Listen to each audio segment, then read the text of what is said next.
Welcome to a Foxy Tech Tips tutorial on changing your daily goal on Duolingo.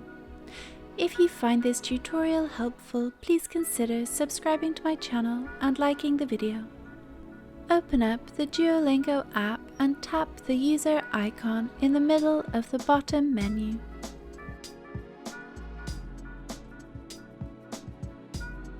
Then tap on the settings cog in the top right corner.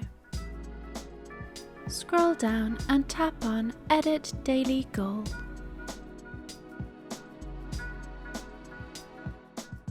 Now you have 4 options.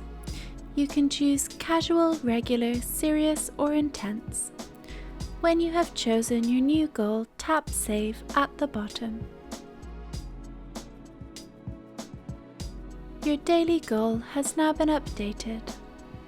And that draws an end to this tutorial. Please like the video if you found it helpful and subscribe to Foxy Tech Tips for more Duolingo tips and tricks.